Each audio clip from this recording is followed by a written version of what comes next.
30 de agosto é o dia de conscientização sobre a esclerose múltipla. Em geral, essa doença surge entre os 20 e 30 anos e provoca dificuldades motoras e sensitivas.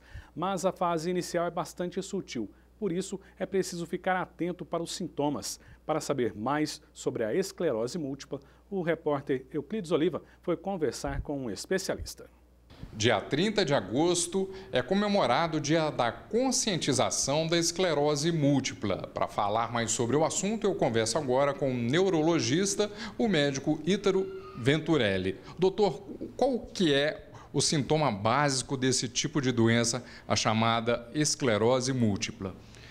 Bom, são muitos os sintomas, né? Mas normalmente a pessoa começa com alteração cognitiva, um esquecimento mais acentuado do que o normal, ou ela começa assim com alguma incoordenação motora, por exemplo, ela vai escrever, a caneta corre da mão dela, né? Ou começa a ter uma alteração de marcha, mas isso pode acontecer em várias patologias. Na esclerose múltipla é quando isso começa a se repetir várias vezes, senão todo mundo vai achar que está com esclerose múltipla, né?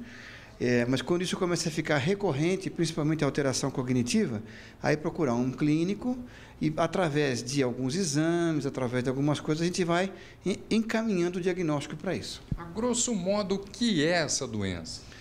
Bom, é mais ou menos assim. O nosso cérebro, vamos raciocinar como se fosse uma laranja. Tem a casca e tem a parte branca. A casca é onde fica o que você pensa realmente, as estações. O restante são fiozinhos. E como todo fio, ele tem uma capa. Essa doença, ela é uma doença autoimune, né? E muito ligada ao sexo, é uma característica genética, ao gene, né? Uma característica genética. Então, esse fio, essa capa do fio, ela estraga. Então, passa a não conduzir o estímulo.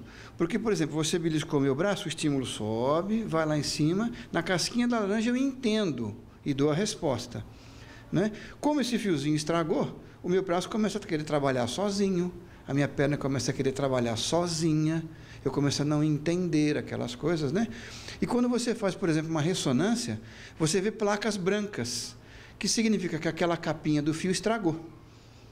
E outra coisa que você precisa fazer, se for caminhando nesse diagnóstico, você precisa tirar um líquido da espinha e procurar determinadas coisas para a gente chegar no diagnóstico. Esse tipo de doença tem cura ou é uma doença crônica? É uma doença crônica, ela é incurável, mas ela é controlável. Hoje em dia, com as medicações que nós temos, né?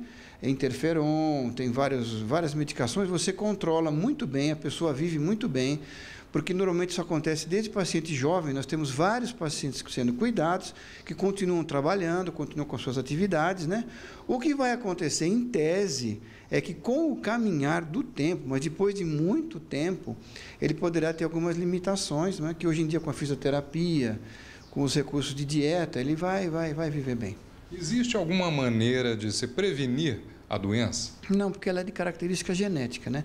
Existem alguns trabalhos que falam que o estresse muito violento pode acarretar, temperatura muito alta, quem trabalha em caldeira com temperatura muito alta, isso poderia predispor ao aparecimento da patologia.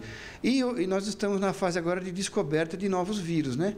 Para alguns autores isso seria até infeccioso, mas ainda está em estudo, não dá para dizer isso ainda não. Quer dizer, de maneira geral, se a pessoa descobrir logo no início, ela pode ter uma qualidade de vida melhor, seria isso? Isso mesmo, por causa dos recursos fisioterápicos, as medicações hoje em dia elas estão bem atuantes, tem banco de dados, tem muito trabalho que mostra tudo isso, né, Euclides? Dá para conviver, não precisa morrer por causa de um diagnóstico desse.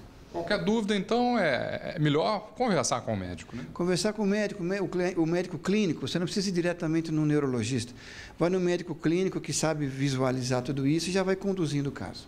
Ok, muito obrigado pelas informações. Euclides Oliva para o Jornal Cidade. Obrigado, Euclides. Em Varginha, a Lei Municipal de 2013 garante prioridade nos procedimentos administrativos para portadores de doenças graves como a esclerose múltipla.